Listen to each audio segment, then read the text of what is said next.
little blogger boys at Awful Announcing, my friend Little Benny Koo. Little Benny Koo, about that tall, about that wide. He started a site after being a millionaire, bazillionaire, whatever he was, off of Silicon Valley. And Little Benny Koo will defend the left-leaning media like it's his job, which, oh, by the way, it is. If you notice me not moving very well, I'm out with a neck. I'm out with a neck and a back. I need about 3 Perkies and a vodka. Next thing you know, we'll be rocking and rolling. Don't try that at home, kids. Only for veterans. Hey, anyway, the boys at Awful Announcing, well, they're at the defense of little Mina Kimes, the DEI hire, who just came out and announced that the Pittsburgh Steelers they should start Justin Fields over Russell Wilson. See, this is how bad Mina Kimes is. As an analyst, you don't say that stuff. You know, unless you're inside the building. Like, I coached for 30 years. If somebody would have said to me, hey, man, who should Indiana start? I said, I don't know. I'm not in the building. But I do see what I see. And Mina Kimes is too dumb. She doesn't know because, well, she's not an analyst. But anyway, I digress. Let's get away from all that and her DEI hire. Awful Announcing will defend to the nth degree the Libby. And I'm giving them pretty good pub right now because Awful Announcing at one point was important. It was. When I first got into broadcasting, people paid attention to Awful Announcing, the website. Now nobody does. Now it's just a site that most, if anybody that goes to it knows, they will defend the liberal media agenda, the Lebatards, the Izzy Gutierrez, or whatever the hell his name, Paulo Torre, all the cool kids at ESPN, the old big floppy one, Sarah Spain. When the big floppy flops those bad boys down, Awful Announcing goes crazy. When she tries to sell her teats on the internet, Awful Announcing defends when she writes a song, Sarah Spain, about wanting to F Steve Bartman. Awful Announcing says, oh, it's misunderstood. And Mina Kimes is their darling. She is the cool kid because she's got all the cute words. Oh, man, the little blogger boys are in defense. They don't have any honest bones in their body. OutKick's just going along being the number one growing site in America. We're just traversing the terrain of politics, sports, and doing it magnificently. And then here it came. Here it came, little Mina Kimes. She had to become popular. What am I going to use? Well, I can't use knowledge of what I'm paid to do, football, because, well, I don't know anything. I've never been a coach. I can't talk about race because everyone's doing that. But look, I am an Asian woman. And if somebody criticized me, I must go to hate. I must go to racism. Threats on my family. Some of us have had real threats on our family. Not Miss Kind. Hell, I had a Molotov cocktail thrown at our house when I was a kid. That's a real threat. See, I don't consider somebody on Twitter saying you're a douchebag a threat. I just had a guy the other day, Mina Kimes, get my address. He was calling me a, quote, retard, and then he found my address. Now, that's kind of a real threat, Mina Kimes. Somebody saying you're horse shit at what you do, that isn't a threat. That's just a reality. I mean, somebody that says, look, nobody ever wakes up in the morning and says, wait a second, I want to see what Mina Kimes thinks about football, that she's paid to do. That's not a threat. That's reality. She said that OutKick has spread horrible lies about her. Horrible lies. And she's the victim of racist comments. So Clay Travis simply said, show him. Let's see him. We'll straighten it out. He actually said that. He goes, if I see him, we'll straighten him out, get to the bottom of it. But, of course, Mina Kimes didn't have an answer. Here was Mina Kimes' answer. I don't see myself as a victim. She is America's number one victim. That's all she's got. That's it. Weird shit comes with the job, and the job, my job, is an absolute dream. That's great. I would think so.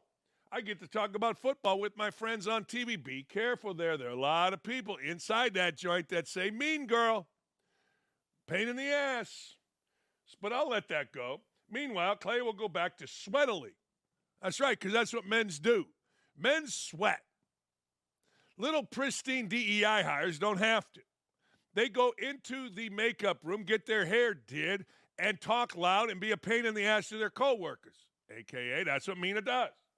Sweatily petting inflammatory bullshit for an audience who sends tweet like this. Because That's all he has. No one actually cares about what he thinks about sports. That's my best thing. That is the perfect 8th grade little girl line. Dan, nobody cares what you think about sports. That's perfect. She has to go back to watching Bo Nix. Well, she wouldn't know what she's seeing.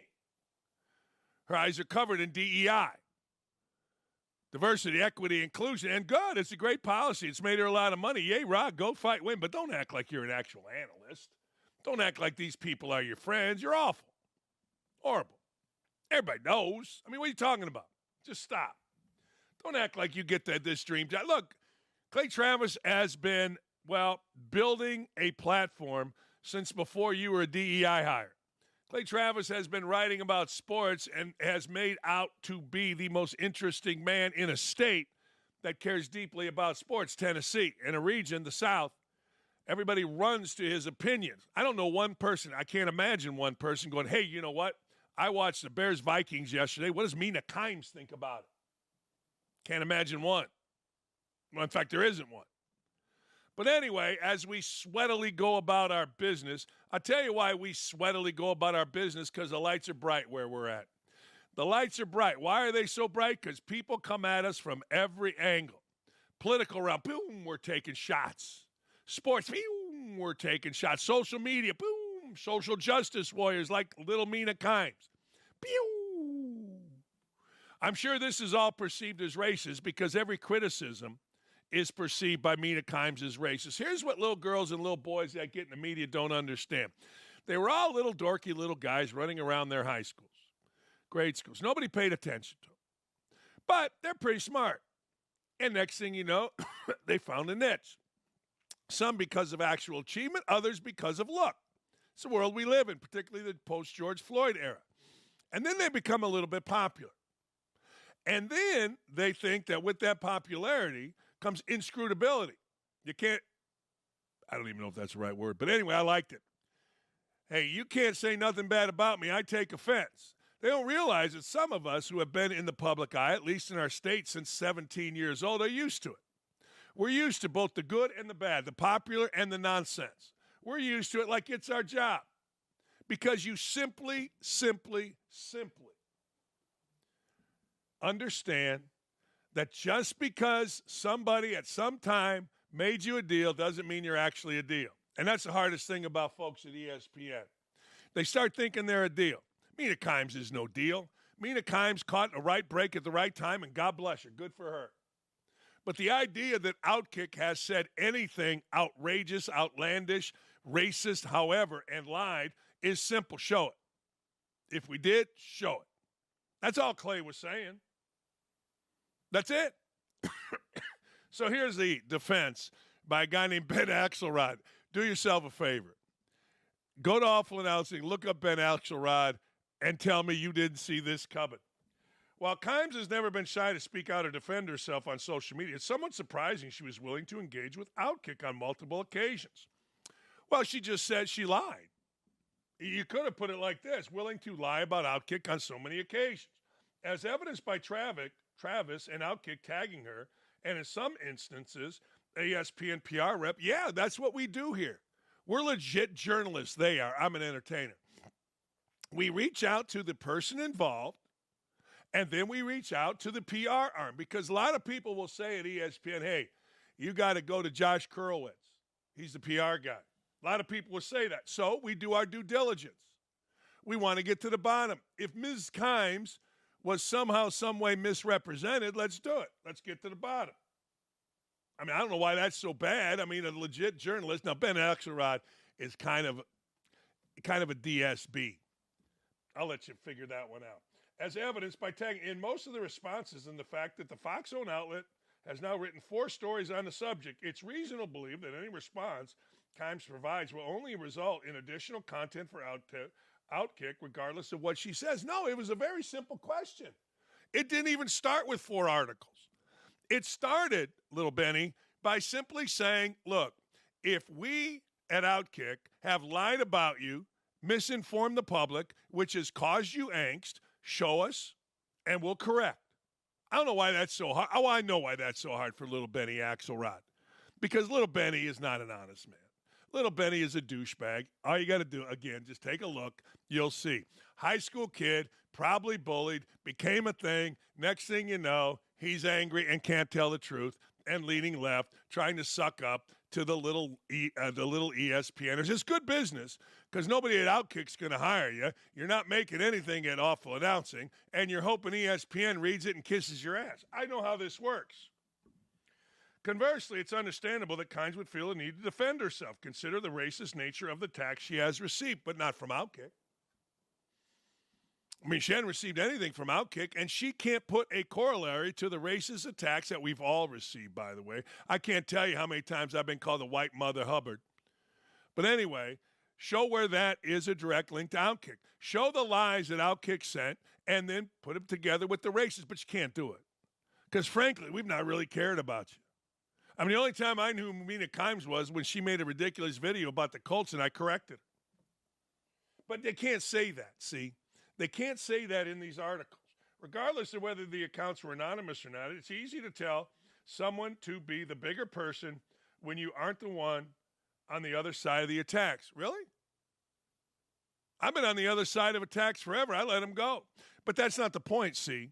The point is simple. No one's telling Mina Kimes to be a bigger person. The only thing OutKick is telling Mina Kimes to do is show us what you said. Show us the misinformation, the lies that led to these egregious attacks. But you can't do it, can you? Nah, you can't do it. You lied about Aaron Rodgers. You lied about David Portnoy. But now you're lying about OutKick, and you're rallying your friends. Reminds me, remember when Greg Doyle, the Indy Star Creeper, we like that you're here. And he caught all kind of hell from women. Well, there's a woman writer for the Washington Post named Candace Buckner. Candace wanted everybody to look at her, wore big hats. She and Doyle started dating when they worked together at the Indy Star. Her family said, no, you can't date a white dude. So Kansas comes from racism. Well, when Doyle got in trouble, he elicited Candace Buckner to write an op-ed, which she did in defense of Doyle. It's all intertwined, people. You think I don't know? Please. Now here is what Clay is Clay. As for Kimes' allegations that OutKick has spread lies about her, she noted that Travis misrepresented, listen to this, her blocking him in an apparent attempt to make her look thin-skinned. How did Travis misrepresent by simply saying what he said, which is, I didn't know you blocked me? Isn't it amazing how the media can spin things? It's astounding how they can spin things.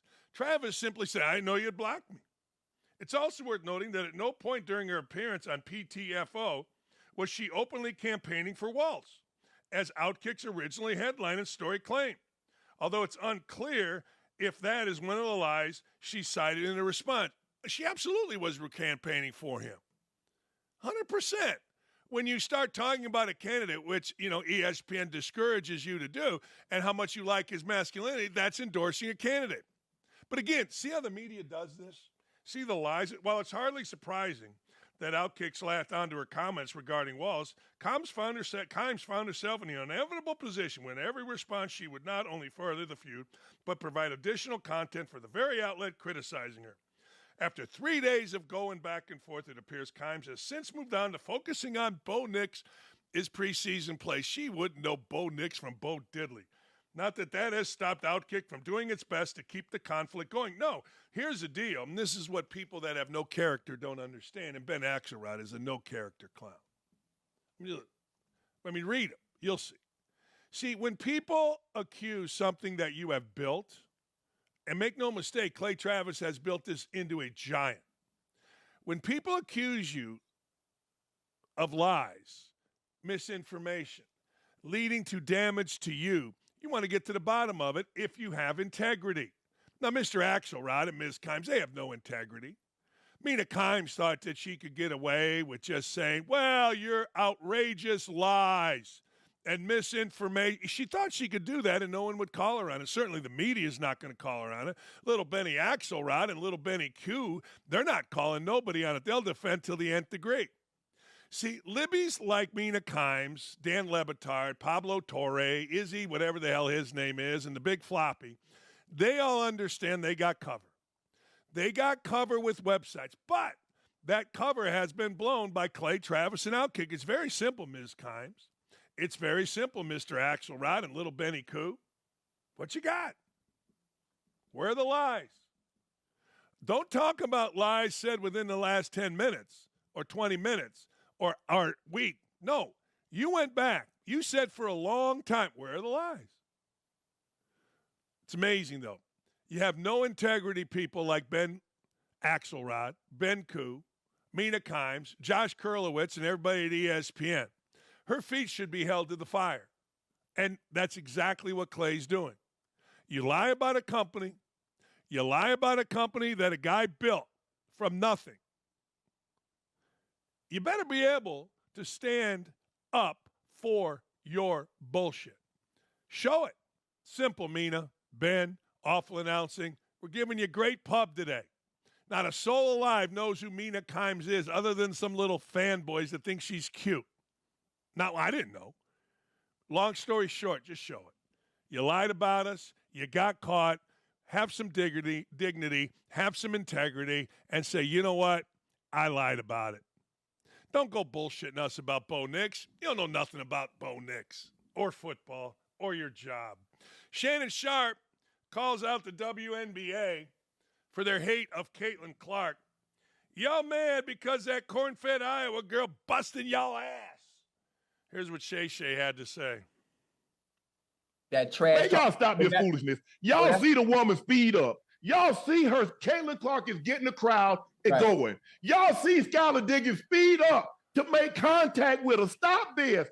Y'all mad because that corn-fed Iowa girl busting y'all ass. Y'all said she too weak. She can't do this. She lead the WNBA in assists. She cooking. Let her cook. Let her cook. I don't know why everybody got to yell. I mean, let her cook. I mean, some, ridiculous old football players with CTE apparently yelling, let her cook. I mean, I don't know whether he has CTE, but when you're yelling like an idiot. But he ain't wrong. Fever sensation continues to rewrite the WNBA record book, breaking yet another rookie record Sunday against the Storm. Listen to this. 226th assist. Breaking the previous record by Tika Perichiriero. She did it 25 years ago in 98. How about that? I got to tell you, people are coming around. See, the world, the real world, doesn't see black and white like the Twitter world does. You would think in the Twitter world that every African-American hated Caitlin Clark. And every white person loves Caitlin Clark. The truth of the matter is we're all sports fans. We like to see something interesting, and she's interesting. And we also know when people are being jealous, envious, showing ego, and petty, as the great Michael Thompson said. Gee, we see it. We see it every day with Caitlin Clark. We just saw it when Skylar Diggs went fast over and banged into Caitlin Clark as she was trying to pump up the crowd. And then Skylar Diggs with tears in her eyes, and the coach was all mad. And by the way, Coach Sides of the Indiana Fever should be the coach of the year in the damn league. I mean, what a job she has done. I got Iowa fans mad at me. They didn't do Caitlin right. Oh, shut up. Caitlin's having a historic year as a rookie. Just shut up. Big fat corn-fed Iowa guys. She's been bad. I got Indiana guys. This is what Indiana guys do. They think they know basketball, so they tell you about rotations. I don't like her rotations. Fuck off. Anyway, sorry.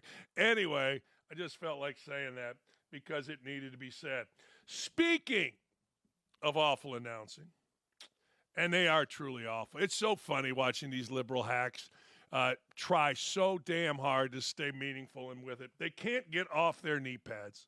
The latest, Robert Griffin III. The ultra-liberal website claims letting Robert Griffin III will come back to haunt ESPN. Now, let me ask you a question. How?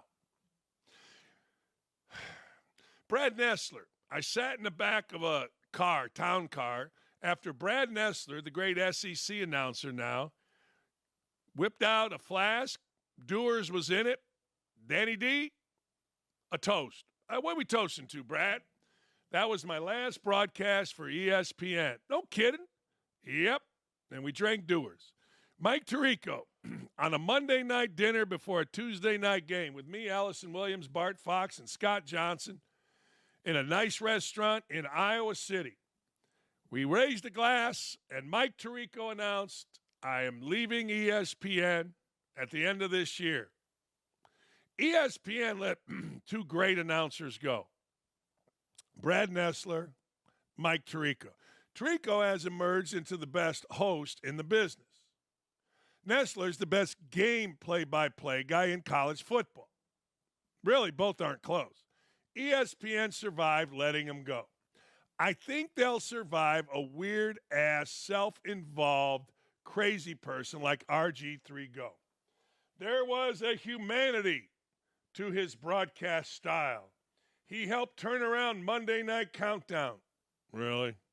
And kept viewers on the edge of their seats wondering what he was going to say to make Ryan Clark, Marcus Spears chuckle in bewilderment. He was never ashamed to bring up cultural references on the pregame show, an ESPN tradition that emanates from one of the network's most legendary and respected anchors, Stuart Scott. His presentation of the Hemi Awards alongside colleagues brought the barbershop to television. I haven't looked this up. I have not looked this up, but I guarantee you this is a white dude writing this, trying to be something. Is it our guy? Jesse Caramunga. Okay, well, I don't know. But anyway, it is always funny to me. I get a kick out of certain things. He brought the barbershop. The barbershop's a big deal now. We're all supposed to give a rat's ass about the barbershop. Look, it's obvious. I don't go to the barbershop. Nick does. I don't. Nick's got hair. I don't. But anyway, long story short, that's what's going on at ESPN NNN. They're all sad, awful announcing is, because a awful, and when I say awful, I don't say it much, but just a god-awful analyst who, when he's on, you're like, this is just stupid. Nah, this is just stupid. Let's see what else. In order to stick to its principles as the worldwide leader, there's got to be some race coming in here. Let's see. There has made critical decisions. They re-signed their deal to televise NBA games. They signed NFL legend, broadcast superstar Jason Kelce, who has a lot of cultural relevance in his own right, to a deal as analyst taking over Griffin's spot. They even re-signed deals with the NCAA, WNBA, keep the network as a mainstay of women's hoops for years to come. All these decisions make sense. And unfortunately, given the ad market, we're in constant change in technology. There are costs that come with those decisions, but I refuse to believe there wasn't any room to keep Griffin on in some capacity. Yeah, you can keep him on. You can go hang out. He already got demoted. He'd already been demoted. See, here's the thing with TV that this clown doesn't understand. The thing with TV is a lot of your success or failure is what happens behind the camera. Not all. Like, we had the best show on TV, Tirico, myself, Allison. At one point, it was Sam Ponder, because our two guys behind the scenes, Bart Fox and Scott Johnson, were the best. And then we would take the whole truck out occasionally, have dinner, drinks after, whatever. We had a family. We had a team. And then Mike left, Allison left, and it was a mess. I'm like, I'm getting the hell out of here. It's not as much fun. But they don't understand that at ESPN, but I guarantee you Robert Griffin III did not add to that. I guarantee you Robert Griffin III, there is always a backstory, particularly in TV. It might be somebody left to go get more money. It might be somebody went somewhere else because they went from the number 2 team to the number 1 team, but there's always a backstory. It might be the guy was such a pain in the prick that you just didn't want him around anymore. There's always a backstory. I don't know the backstory on Robert Griffin, but I ain't sad to see him go. When he did a game, I thought it was self-involved, ridiculous, and I didn't learn anything. I like learning stuff. I do. It's like when Mark Jones does a game. Mark Jones is about one person, Mark Jones, trying to make Mark Jones look hip, cool. Now, you got to understand, Mark Jones is America's racist. He hates white people even though he's married to one. Even though his color commentators who've worked with him tell me, Jones, whiter than you. And I'm pretty damn white. But that's all right. Everybody's got a shtick. Griffin's shtick just ran dry. Tua Tagovailoa. See, I have a lot of respect for Tua Tagovailoa. I do, because Tua Tagovailoa came in at halftime of the national championship game, replacing Jalen Hurts, and led Alabama to a comeback victory over Georgia. I'm thinking to myself, this is a bad boy. This is. Wow. I never heard of him. I couldn't believe when he did it. In fact, we were at Michigan. Tirico, myself, Allison, Bart, the people I mentioned. We got a little hospitality room, got some food. My wife was there, and we watched the game. And in came Tua, and I'm like, are you crazy? Who the hell is this? Tirico, of course, knew. So I've got mad respect, for Tua Tagovailoa. Not so much anymore. Tua Tagovailoa is whining about his coach, Brian Flores. I don't like whining about coaches because they're too tough. And now, when you listen to this, understand this. And this comes from being a player and as a coach. Whenever anybody, this is as a player, whenever we sit around and we talk about Coach Knight, we embellish. Whenever my players sit around and talk about me, they embellish. Take that before you listen to Tua Tagovailoa talking about Brian Flores. Can you explain to us the difference in practical terms between having a coach who did believe in you the way that he did and the difference between that and what was happening with Flores? Yeah. Well, to put it in simplest terms, if you woke up every morning and I told you you suck at what you did, that you don't belong doing what you do, that you shouldn't be here, that this guy should be here, that you haven't earned this right, and then you have somebody else come in and tell you, dude, you are the best fit for this. Like, you are accurate, you are the best whatever, you are this, you are that. Like, how would it make you feel listening to one or the other? You see what I'm saying? And then you hear it, regardless of what it is, the good or the bad, and you hear it more and more, you start to actually believe that. I don't care who you are. You could be the president of the United States. You have a terrible person that's telling you things that you don't want to hear, or that you probably shouldn't be hearing. You're going to start to believe that about yourself. And so that's sort of like what ended up happening. And it was, I mean, it's basically been, 2 years of training that out of not just me, but, a couple of the guys as well that have been here since my rookie year all the way till now. Yeah, if I were one of those guys, I'd say, hey, man, don't include me in your bullshit. Don't include me in your little bitch shit. Don't do that. Oh, the coach was mean. Look, I played for the toughest coach in the world. I didn't believe what he said. I was smart enough to understand. I'm not worried about what he says. How he says it.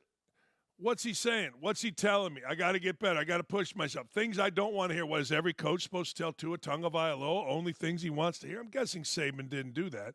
Flores an easy target. Flores an easy target for two reasons. One, he's gone. And two, frankly, Tua Tagovailoa needs an excuse. Tua Tagovailoa hasn't been very good. Tua Tagovailoa just signed a big deal. Tua Tagovailoa needs an excuse. Why haven't you been better? Well, there's your excuse. Coach was mean to me. He be mean to me, as my daughter used to say. Daddy, he be mean to me. In fact, I say that to her now. Oh, he be mean to you? Shut up, Dad. Okay. But anyway, Tua Tagovailoa needs an excuse. It hasn't gone the way he wants, yet he's still signing him for big money. Now, it's the coach's fault. He was mean to me. He said mean things to me. See, you got to understand. Again, I played for one of the baddest boys around. And in fact, I may have been one of the toughest coaches ever. But I got to tell you, 9 out of 10 times, 9 out of 10, it was mostly it was positive, funny. But boy, that one time when you say something to a player, I actually had a player do this. I had a player say, Coach, all you ever say is negative stuff to me. I said, all right. So I had a manager do it for a month. And the reason I had him chart what I said positive and negative for a month was after a day or two, what he said to me, the player washed away. It was like 80-20 positive. But people don't understand that when you're playing. I didn't understand that when I was playing. I heard the negative. I didn't hear the three nice things, positive things. But Tua Tagovailoa, as a multi-$100 million, $200, $300, $400 million man, is sad. And he needs an excuse. There is a saying, sympathy is between shit and syphilis in the dictionary. That's how I feel about Tua Tagovailoa whining about a coach that is not there. Harrison Butker, quoting Churchill. Boy, I love this quote. It's one of my favorites. Having enemies is something good, and he's right. The highest paid kicker in the NFL, quotes Winston Churchill, seemingly applying it to the controversy about not backing down from his beliefs and values. Here's what he had to say. You have enemies? Good. That means you stood up for sometime in your life. That's exactly right. I love having enemies. Having enemies means I stood for something, which we do here. Having enemies means that people are jealous, people are lying, people can't measure up. Good for the butt kicker. See, that's his nickname. That's his Twitter handle, butt kicker. Hey, comrade Kamala, a.k.a. Kamala Harris, is the queen of the word salad. This time, she's speaking to a high school football team in Pennsylvania. They got to witness the incredible stupidity. Hey, Nick, you've been around drunk women. When we show this, is she drunk when she a lot of people are saying she's drinking too much. I don't know. Let's show it. Then, Nick, you tell me. Sober, high, or drunk? Here we go. And by doing that, and all that requires, which is the hard work, the practice, working as a team, knowing that you will be undefeated even if you don't win every game, but no circumstance or event or moment will defeat your spirit. Really? See, you can bullshit like Steve Kerr did last night, and people are going to go, yay, rah. But you can't bullshit people. What do you think? What do you think, Nick? If you're there, are you inspired? No. If I'm there, I'd be pissed at my coach for even allowing this to happen. Be like, what are we doing?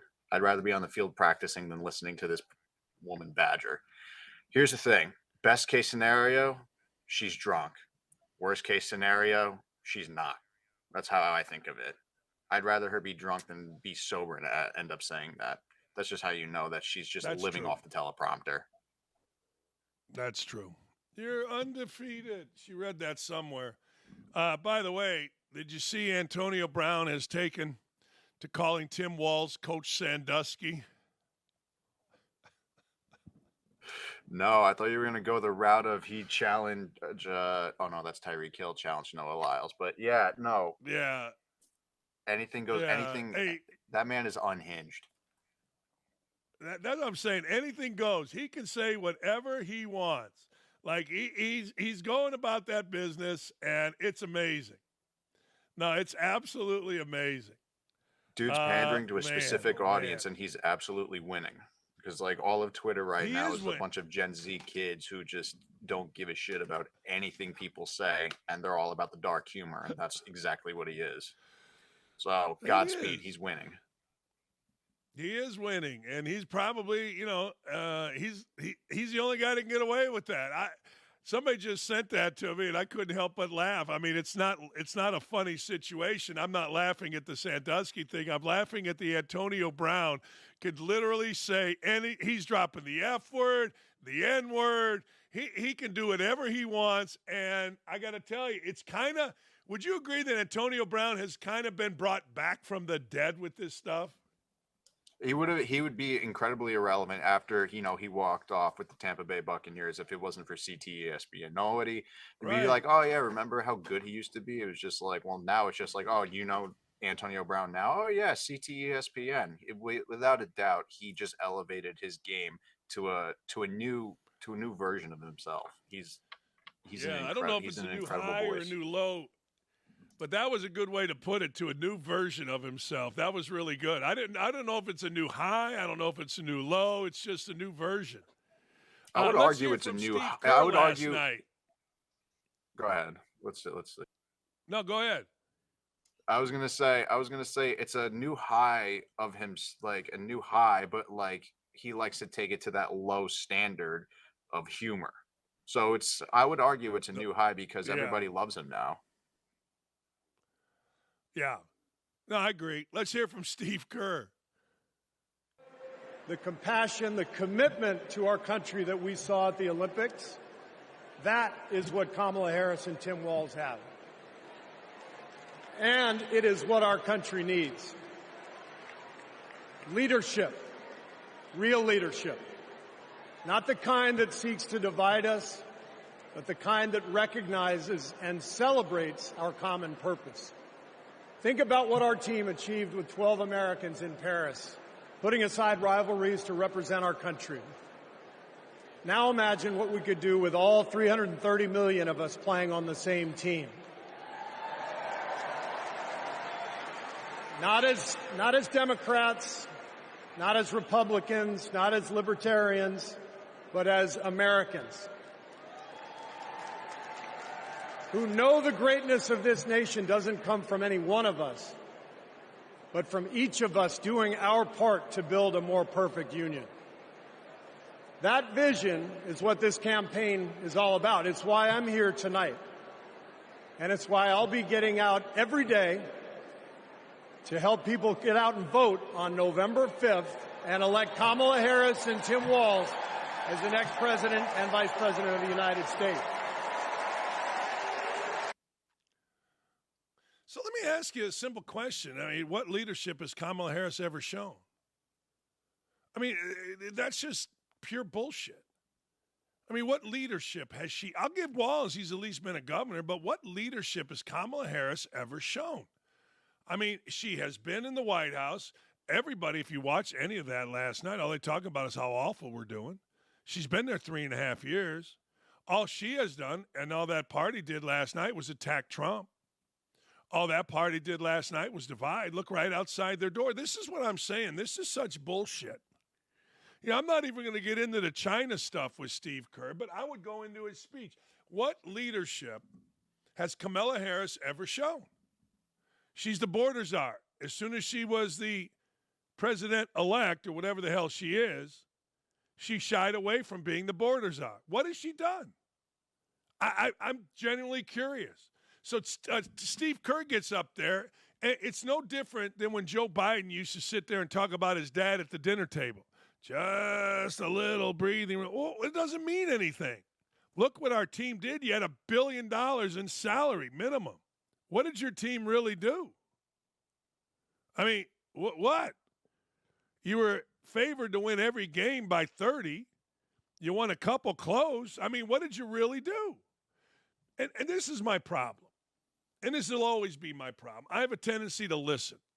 And listening isn't right. Listening isn't what we're supposed to do. We're not supposed to listen. We're just supposed to go, yay. But I simply ask, what leadership in 3.5 years as the vice president of the United States has Kamala Harris ever done? Lastly, before we get to Coach Franchione, here's Joe Biden's brain exploding. Women are not without electoral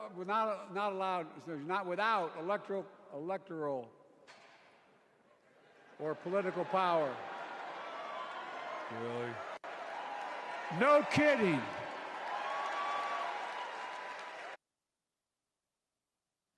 Really? Women are not allowed of what now? Electrical power? Okay. All right. That's what they are. They're not without electrical power. What? I got nothing. It's so ridiculous. It's so infuriating. It's so asinine. And, at the end of the day, Democrats can't put together any organization at all without effing it up and all this liberal shit. Republicans can't get out of their own way. They fell in love with a reprehensible piece of S. The center is forced to feel like jackasses for being reasonable. That's how I feel. Coach Dennis Franchione has been the head coach at a number of places, including Alabama and Texas A&M. Coach, let's get right to Texas A&M. Coach Elko comes in there. Hey, they open up with Notre Dame. If you're a coach, when you were a coach, would you have rather opened up with a team like Notre Dame, or would you have rather opened up with Wabash College? I would rather open with Wabash College and then play Notre Dame, because you don't get the benefit of scrimmaging other people. You only scrimmage yourself. You find out so much about your team in a first game, and when you're playing a tough team, it makes it doubly hard. And if you can have a game where you can kind of feel like you're going to win and control it and try some things and play some players, then I think it benefits you for the next game, which is your big game then. How does it end up? One thing about go ahead. Well, one thing about having a Notre Dame to start the season, you will have a great fall camp, and your players will be really excited to play a first game against such a quality opponent.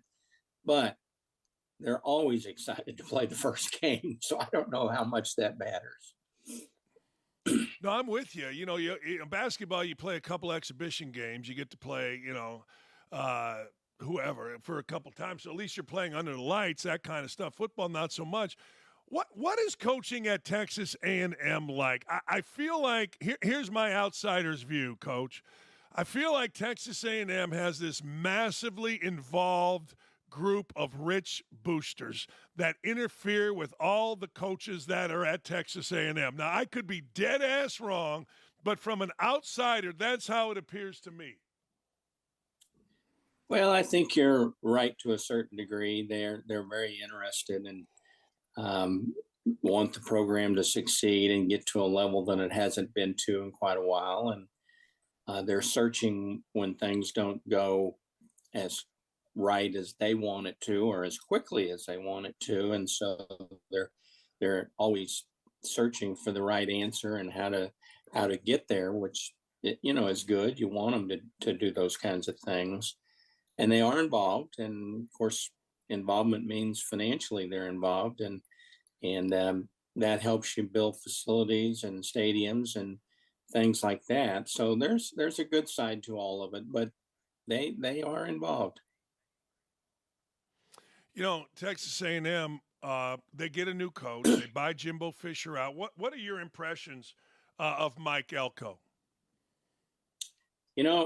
He's a little new on the scene to me. I really didn't know much about him until he went to Duke, and he did a fantastic job at Duke, and he had that special quarterback that really did a nice job for him. But anybody that goes to Duke and shows out like he did certainly has something to him. And I think one of his big pluses is he's been at A&M. He's not walking into a scenario where he is going to learn about it. He knows about it. And I think that's a plus in a lot of ways to understand the Aggies and the Aggie traditions and, recruiting in Texas and those things. And I think that's a bonus for him as he starts this tenure. What's Caleb DeBoer walking into following Nick Saban at Alabama? It's higher than knee deep, I can tell you that.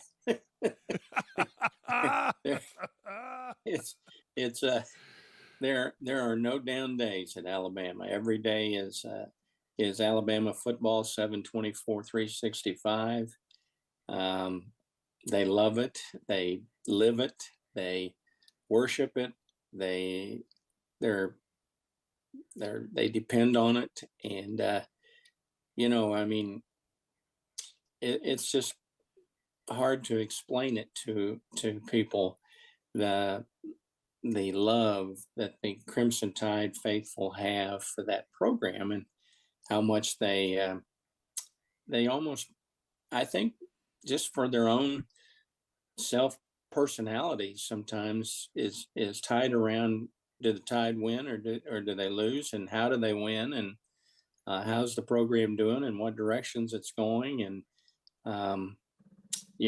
it's national championship or bust pretty much for them. And I remember our first game, we had a 3-8 team we inherited, and we played UCLA with Bob Toledo, and Bob had a really good team. He was going to be highly ranked. And I think they beat us 20-17, or it was a close game. We almost scored on a hook and lateral on the last play of the game to win the game. But I remember the fans saying after the game, we're not going to win the national championship. I'm like, I wanted to say, guys, you were 3-8 last year. I don't know if we're ready to walk that fast yet, and we weren't, but we got better and everything. But Alabama, so much of my coaching career, I had to create excitement around a program. You don't have to do it at Alabama. You just have to live it and manage it, and it's different than any place in America, I think, because of the passion that they have for the Tide football. Coach, when you look at DeBoer and others, you know, you got to replace Kalen DeBoer, Washington, that kind of thing. What's the first thing? What's the most important thing in establishing a football program? You know, in basketball, when I took over, you had 12 guys, a little bit easier. Football, you got all these guys. What would be the first thing you would tell somebody coming into a program, big-time program like a Washington, like a, excuse me, like in Alabama? First thing you got to do to establish your own identity. Well, I think you have to create accountability, your style of discipline, work ethic of the style that you want.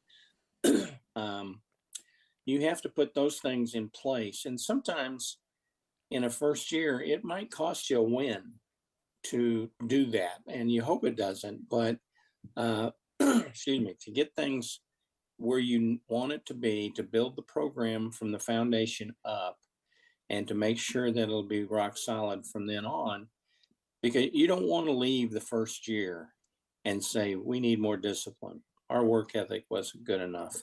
I've got to hold them more accountable. You don't want to leave the first year and say those things. You want to say, we've got things in place now, and now we can move forward. Hopefully you have a good first year in doing that. And Kalen DeBoer has certainly had success wherever he's been, so you kind of expect it from him. Yeah, it's funny. When I left to go Indiana, Bob Knight, my college coach and my guy I worked for, he said, look, you can always lighten up, but you can't toughen up. So make That's damn true. sure when you get out there, yeah. And I think that's probably excuse me, in every business. Coach, you coached for 40 years. Who do you like watching? What teams in college football do you enjoy watching? Or what coaches do you enjoy their teams? You know, I enjoy watching all the teams I coached. And then I enjoy watching the teams. I like to watch the trends in college football, what's changing offensively, what's changing defensively, what's changing in the kicking game.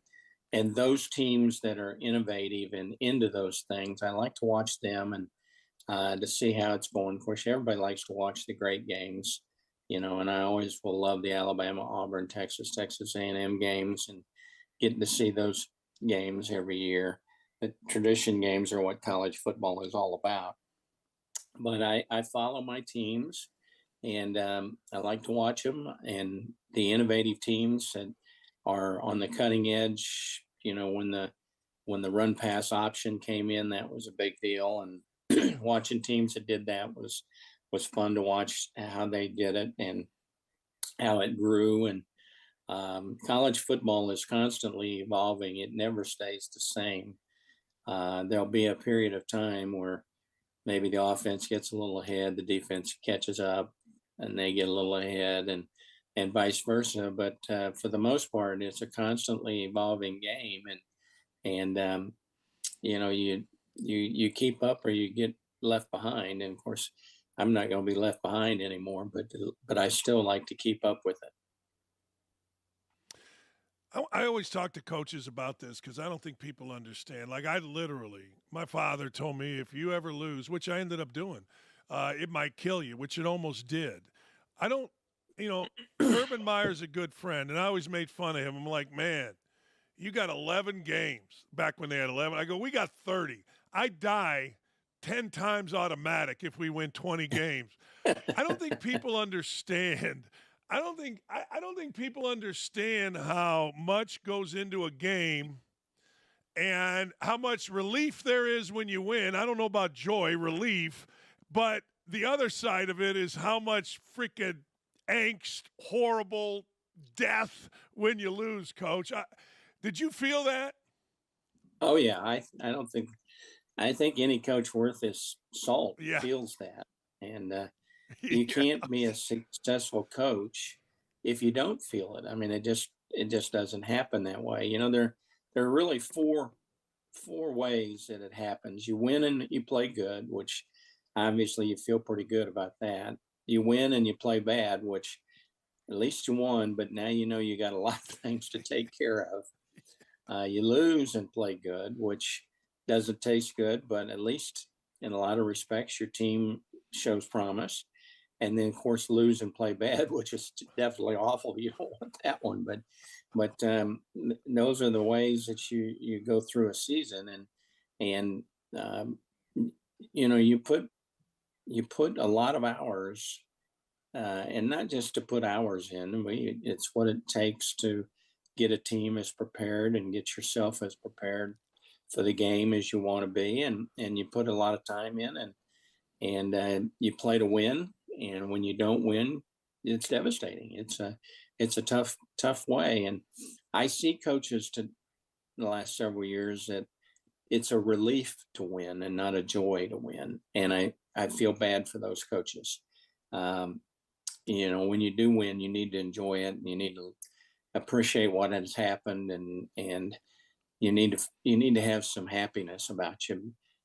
So many times I see some of the coaches at the higher level schools that I think after a win, it's like, oh, we won, and I hate to see a coach get to that point, but we all can. It's all, especially if you're a heavy favorite playing an underdog and you barely win the game, that certainly can make you that way.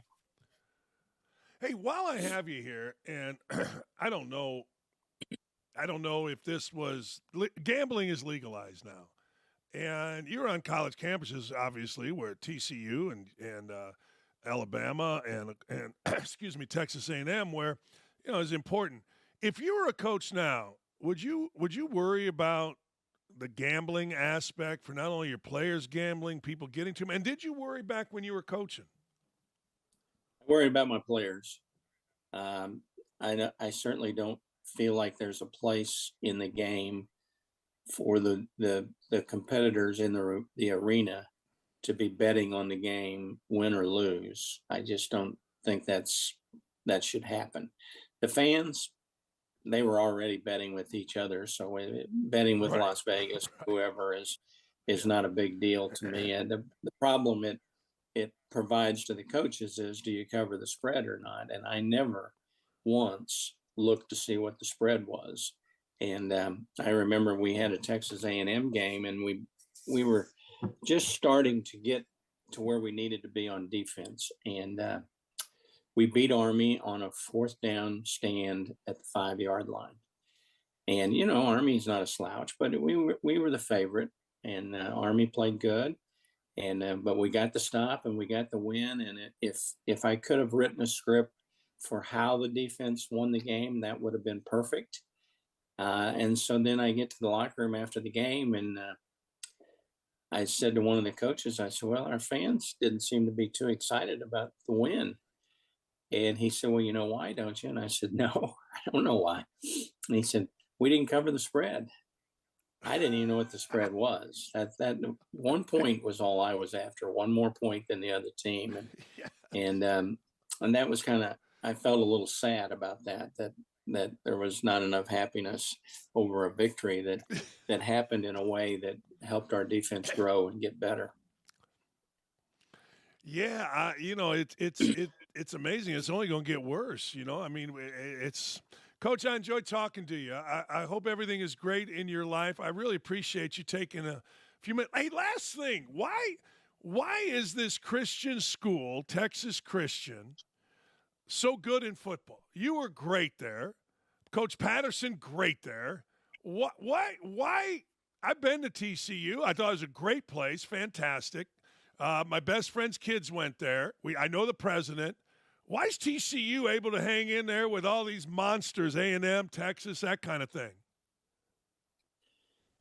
They've got a lot of recruits within 100 miles of their campus. When I went there, we put drew a circle around Fort Worth, 100 miles out, and there were 119 Division I prospects that signed in that circle. Wow. And I'm saying we only need 20. So I divided that whole circle up amongst the 7 coaches at the time that could go out and recruit. And then I expanded it to the rest of Texas and, of course, Oklahoma and other places.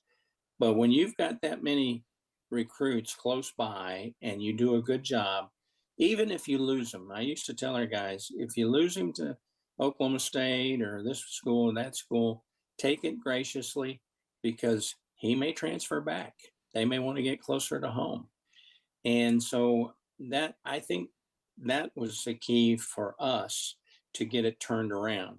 They were 1-10 the year before we went there, but there was some talent there when we went there.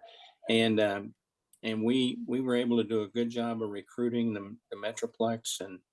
And like I said, if we, every once in a while we'd lose one to somebody, but a lot of times we'd get a bounce back, and so that worked very well for us. And, I didn't have to spend a lot of nights on the road because we had a school plane and we could fly. And a lot of the recruiting was done, in the Dallas-Fort Worth area. And, the good thing is a kid could drop by to watch practice, with his high school coach or with his parents sometimes. Kids though we're more mobile than ever in recruiting now, that was really good that we could get kids to come by. I remember we had a defensive lineman from down the road, and he was 6'5", 280. And one day I looked up and he was standing in the offices. He came by to watch practice. So, and we ended up signing him. So that's the big key, I think, is don't disregard the effect of where you are close by, and then expand and do what you need to do after that. And I think, everything's changed a lot with the portal and with the NIL. And I don't know if I could coach today with those two things. That'd make you